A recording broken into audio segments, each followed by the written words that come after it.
Hello everyone. In this chapter, we will talk about process synchronization. Let's talk about the background first. So, from the previous chapters, we already know that in a machine we can run multiple processes concurrently or in parallel. Processes can be executed concurrently or in parallel. So, how to execute processes concurrently? CPU scheduler switches rapidly between processes to provide concurrent execution. So we saw this in the scheduling chapter. So if we schedule a process in CPU, after a certain time, it is interrupted and then another new process is scheduled. So in this way, we can provide concurrent execution.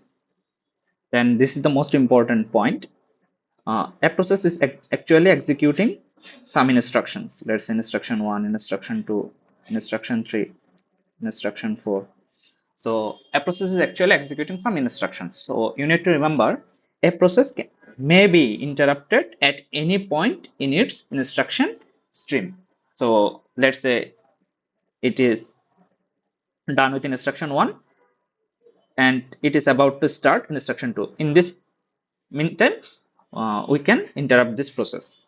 So this is the most important point. So what is parallel execution? Two instruction streams execute simultaneously on separate processing cores. So let's say you have two cores. So one is executing the instructions of P1 process, another is executing the instruction of P2 process. So both processes are uh, executing simultaneously. So now this is a good thing for us. We can run multiple processes concurrently or parallelly, but with this benefit there are some issues we need to handle. So one of the issues is known as integrity of data. So now we will learn about this. What is this problem? So in one of your previous lectures you learned about producer consumer problem. You learn about producer consumer problem. So here is a process named producer and there is another process named consumer. They share a single buffer. Let's say it's a bounded buffer. Producer produces something and keep this in buffer until the buffer is filled up. Consumer consumes thing from the buffer until buffer is not empty. Okay, so whenever there is some empty space in buffer, producer produces, and whenever the buffer is not empty, consumer continues to consume. So this is our algorithm. So let's say we have a counter variable. We have a counter variable. It's an integer variable. We use this counter variable to keep track how many products or how many things are already in buffer. So let's say there are three things in the buffer. So the counter variable will be 3.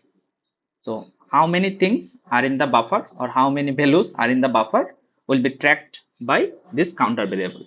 Initially there is nothing in the buffer, so it will be initialized to 0. So initially the value of counter will be 0. So counter is incremented every time we add a new item in the buffer. So a new item is added in the to the buffer. So then we will increment the value of counter, and whenever the consumer consumes something, we will decrement the value of counter. So we remove one item from the buffer. So that's why counter variable will be decremented. So we'll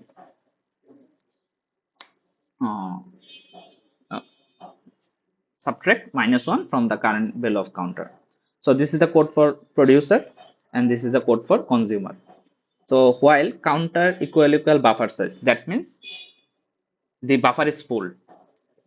Counter equal buffer size. Buffer size is the total amount of items we can store in this buffer, and counter keep tracks the current. So the number of items are currently in the buffer.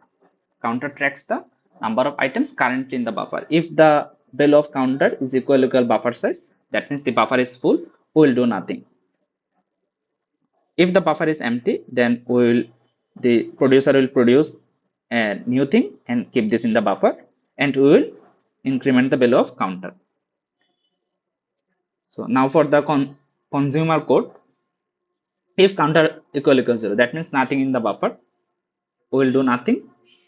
If there is something, then one item will be consumed, and we will decrement the value of counter minus minus. So that's how the producer consumer problem works. So whenever the buffer is empty, producer produces something and increments the value of counter, so the current amount of items, and whenever the buffer is not empty, the consumer consumes and decrements the counter. So in this way you can solve this producer consumer problem. Now there is a problem. We need to understand this. There is a problem. I will make the problem a bit easier. Let's say we have two processes, process 1 and process 2. Let's say process is producer, process 2 is consumer. So in producer, the value of counter is increasing, and is in consumer, the value of counter is decreasing. Here initially the value of counter was 0. The value of counter was 0. So process P1 is incrementing the counter, process P2 is decrementing the counter variable.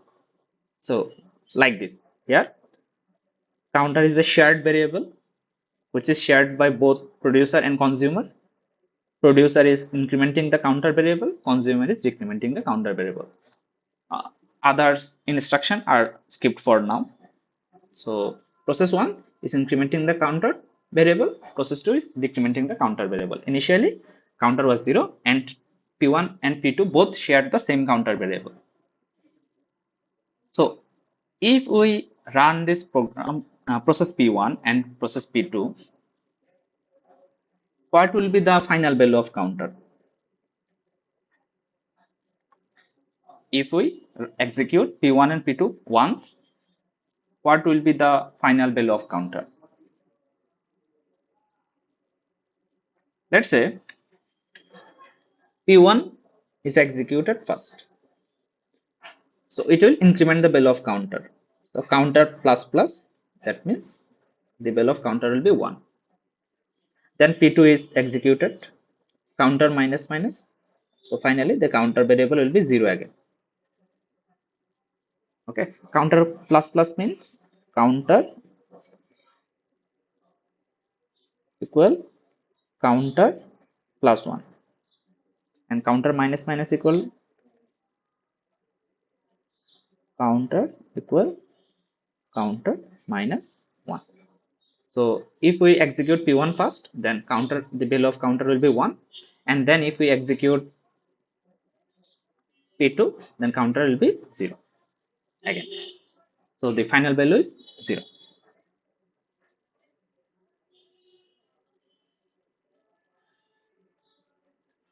Now what if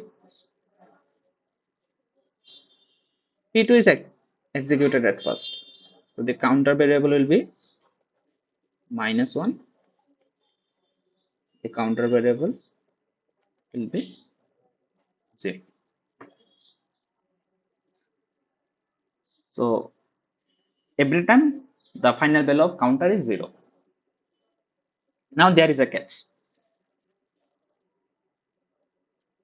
P1 and P2 are running concurrently, and if we run two programs concurrently, it can be interrupted or it may be interrupted at any phase of its execution process.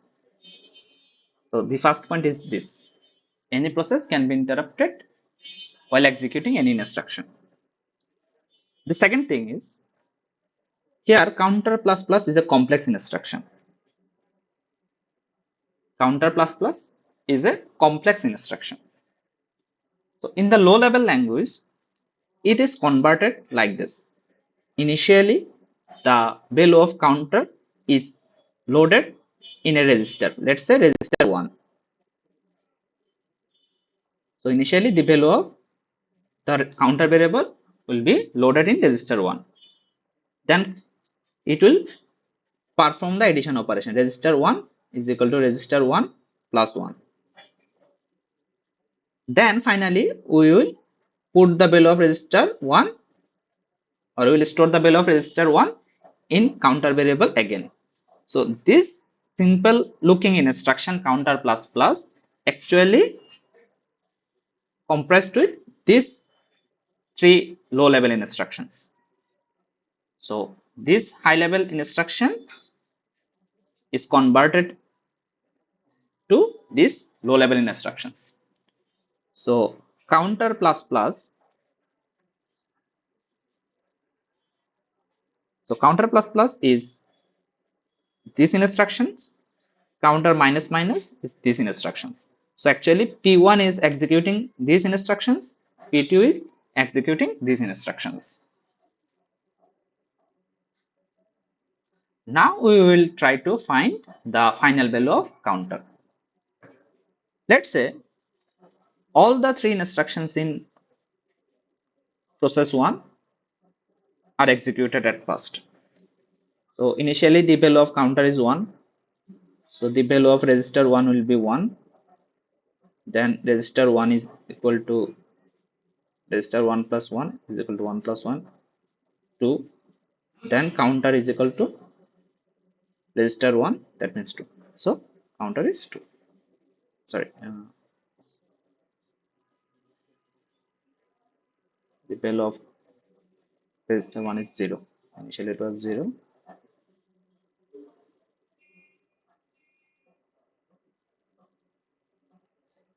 So 1.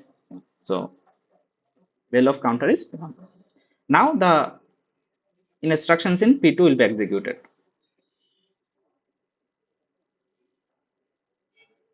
Register 1 is equal to counter. Sorry, register 2 is equal to counter. The value of counter is 1. Register 2 is equal to register 2 minus 1. That means 1 minus 1 is equal to 0. Counter is equal to register 2. That means 0. Wait a second, 0. So okay. So every time we are getting 0 for counter. Now this is the interesting case. Let's say at time t0 we will execute p1. At time t0 we will execute the first instruction of p1. So that means register 1 is equal to counter equal to 0. Then we time t1 we will execute the second instruction. Register 1 is equal to register 1 plus 1, that means 0 plus 1 is equal to 1. Now before executing the third instruction, P1 is interrupted. Before executing the third instructions, P1 is interrupted.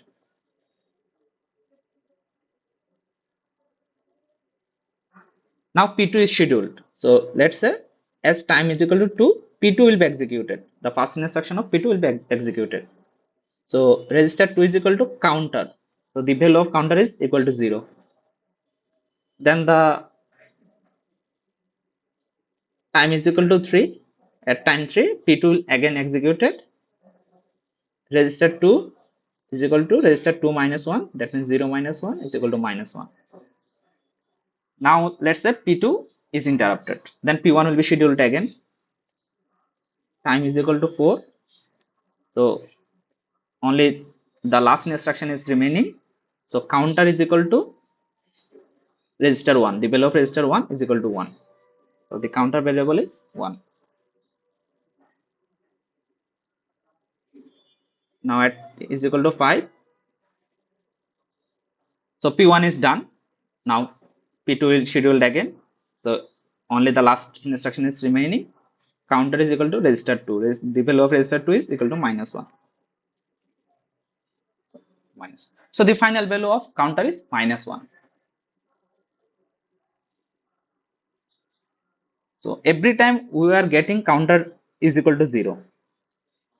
But when we were executing P1 and P2 concurrently and we interrupted P1 during execution, then we got a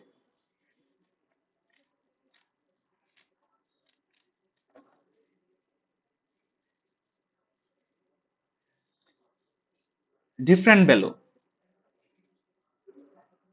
We got a different value of the counter, which is minus 1. We got a different value of counter, which is minus 1. So if we execute sequentially, let's say at first P1, then P2, finally we get counter equal to 0. But when we are running them or executing them concurrently, the value is different. So what is the correct value? Now you can try any combination here, and every time you may get another value. So what if the P2 is executed fast and interrupted in between any instruction, and then P1 is executed? So you may get another different value. So this problem is known as data integrity problem. This problem is known as data integrity problem. Whenever there is a shared variable and the processes are running concurrently, the value of any data, so the value of any variable may not be consistent. Okay, the final value of any variable may not be consistent. Basically, we are talking about the shared variable. Okay, so this is known as data integrity problem. The value of shared variable may be different for different cases. Okay, so this is known as data integrity problem.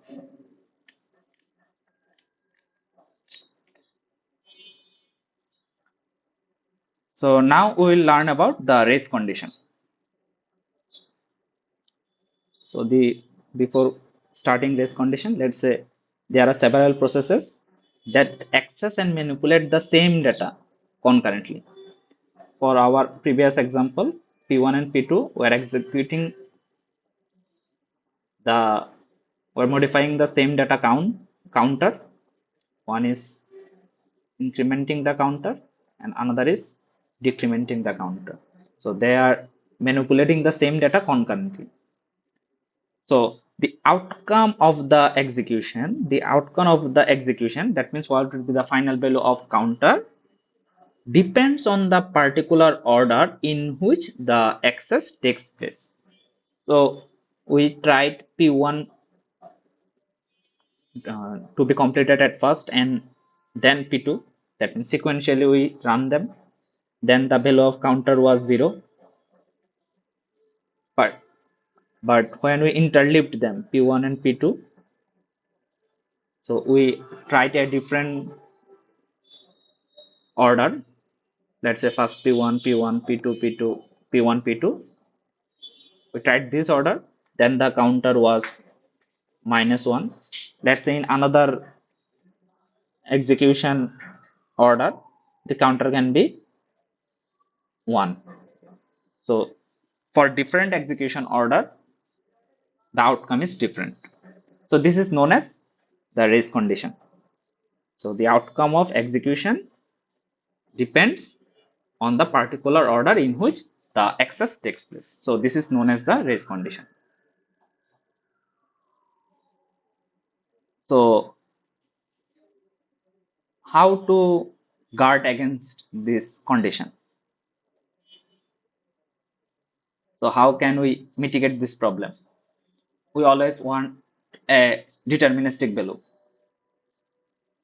We always want to have consistent values. So to ensure this, we need to impose a condition. One process, only one process can manipulate the counter variable or the initiate data at a time. So at a time, only one process can manipulate the data, which was the case for sequential access. We at first completed the task for P1 and then we started P2. It was the case for sequential data, sorry, sequential access. So we'll impose this condition: at a time, only one process can manipulate the shared data. So for this, the process need to be synchronized. That means the process need to maintain some order. Okay. Now we will learn about critical section. What is critical section? Let's say we have a system. In this system, there are n processes: P0, P1, P2, Pn minus 1. There are in total n processes running concurrently. So each process is executing some code. So critical section is known as this segment of code, critical segment of code, critical section of code. So let's say for a process P0. So the critical section of a code is in which they are sharing some data or they are modifying some data common with another process, at least any one of the remaining process. Let's say P0 is executing multiple instructions. One of the instruction is counter plus plus, and there are another process P3 which is also manipulating the counter variable. So there is a common shared variable between these processes P0 and P3. So for the process P0, counter plus plus is the instruction which is known as critical section. So critical section is segment of each code of each process which may change common variables, update a table, write a file, and so on. So this is the critical section.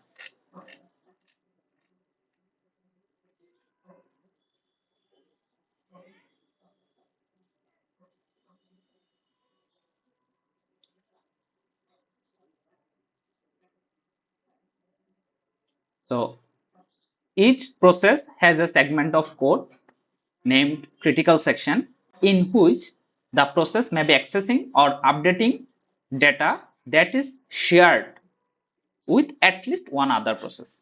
So in process P0, there is a segment of code, that's a counter plus plus. In this counter plus plus instruction, it is modifying the counter variable which is shared with another process P3, which is also modifying the counter variable. So if there is some common variable or common file they are sharing, this segment of code is known as critical section. Okay. So we'll implement an important feature for this critical section.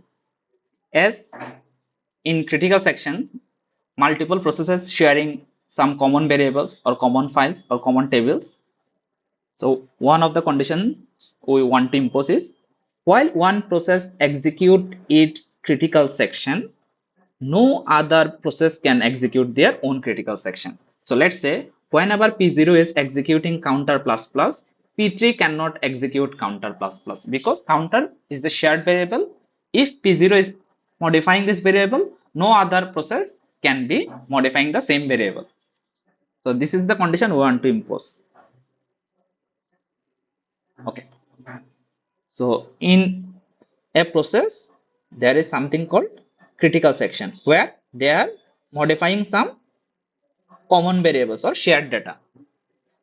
Okay. Now, as we imposed a condition,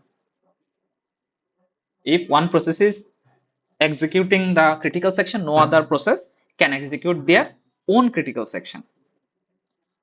So before entering a critical section, we need to check the shared variable can be accessed or not. So before executing the critical section, you need to check you can access the critical section now. So for checking this condition, there is something called entry section. So in this entry section, there is code implementing critical section execution request. So you put a request to access the critical section or to execute the critical section. Then after accessing the critical section, you exit.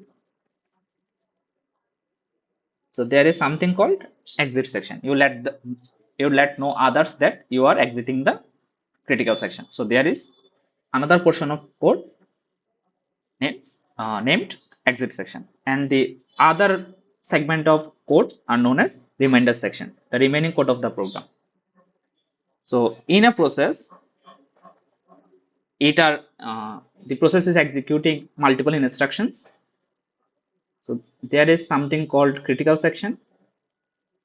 Before entering the critical section, you need to check you can access it or not. So there is some entry. After you access the critical section, you need to circulate that you are exiting. So there is exit section and all other remaining codes known as remainder section. So critical section are the section where you access or modify the shared variable. Entry section is where you put the request to access critical section, and exit section is the exiting condition of the exiting code for from the critical section, and the all other remaining codes known as remainder section.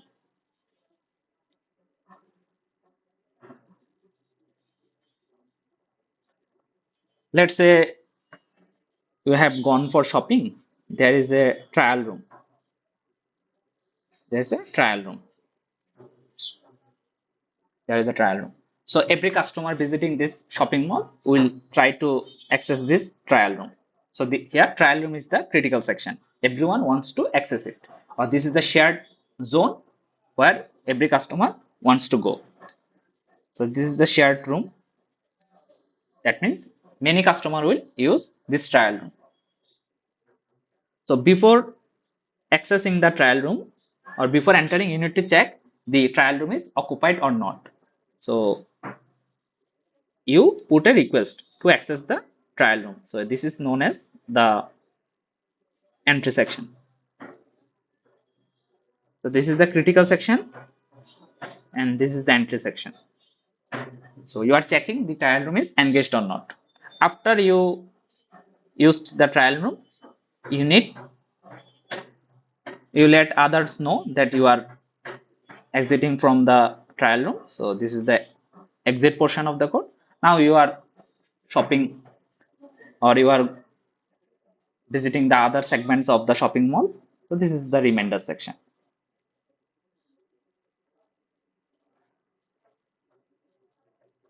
Okay. Now we will try to solve the critical section problem where every process has a shared portion in their code. So three things we need to ensure to solve a critical section problem. First of all, mutual exclusion.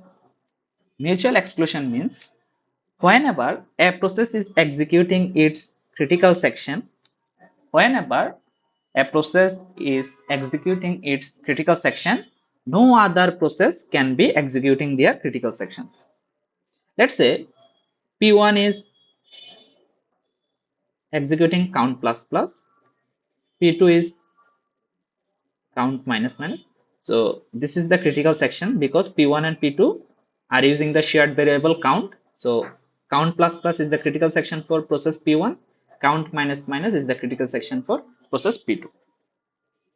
They are sharing the count variable. So if P1 is executing count plus plus, at that time P2 cannot access count minus minus, or P2 cannot execute count minus minus. So P1 is modifying the shared variable count. So that's why at that time P2 cannot access it. So this is known as mutual exclusion. Or you can think it of like XOR operation. So where you can only put one, two. So only you can give access to any one of the processes. So mutual exclusion is if any process is executing its critical section, no other process can execute their own critical section because there is a shared variable. Now progress. Now progress. Let's say no one is executing the critical section. No process is executing the critical process or critical section. That means no one is accessing the shared variable. So now some process wish to enter their critical sections. Let's say P1, P2, P3.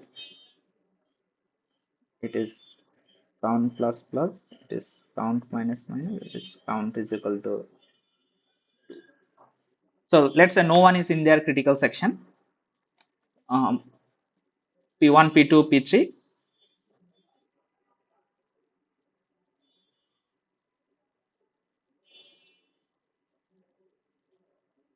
So in P1, you will perform count plus plus. In P2, you will perform count minus minus. In P3, you assign value to count variable, and then finally you will print them. Let's say you already performed count plus plus, and you wish to perform count minus minus for P2 or count equal to for P3. So let's say no process is executing its critical section. Some processes wish to enter their critical section. Here P2 and P3 wish to access or modify the value count.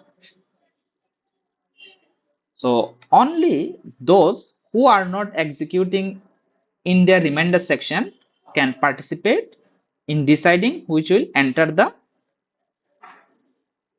critical section. That means as no one is executing critical section, we wish to give access to the shared variable to any one of the processes. So here are three processes P1, P2, P3. So which one will be selected?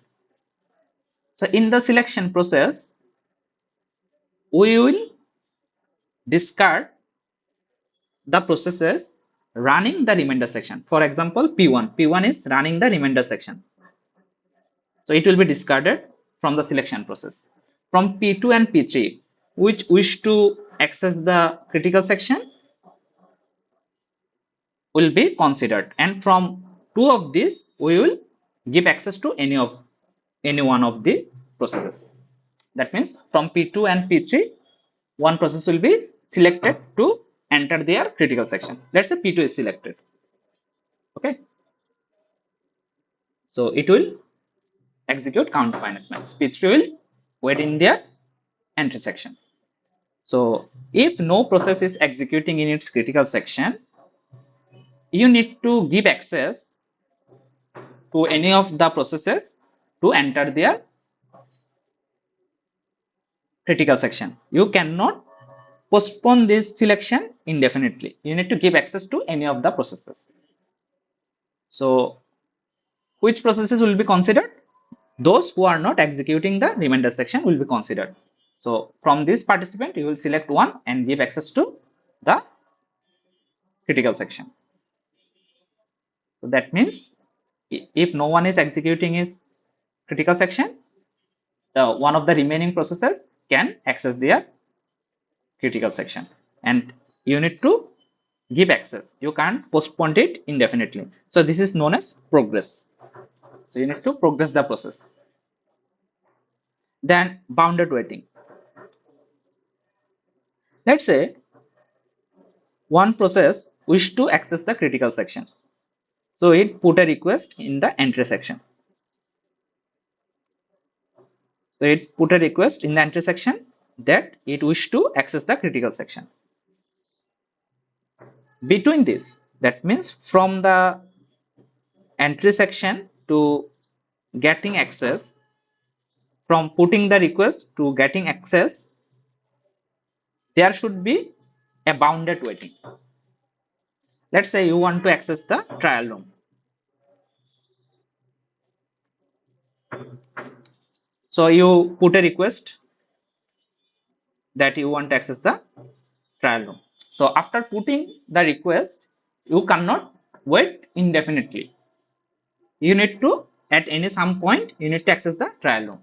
This waiting cannot be indefinite. So there should be a bounded waiting. So this bounded waiting can be the number of processes, the number of times other process can enter. Let's say before you, only 10 people will access the trial room. That means after 10 people, we will get the trial room access. So this is a bounded waiting. After 10 people, you will access the trial room. So the waiting should be bounded. So we need to make sure these are the three properties are there to solve a critical section problem. There should be mutual exclusion. That means if one is executing its critical section, no other processes can access it. There should be progress.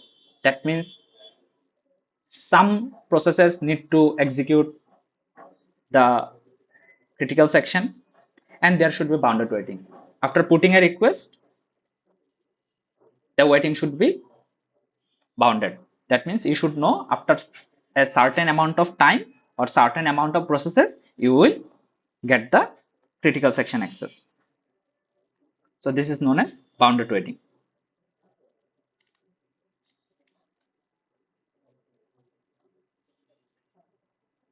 So now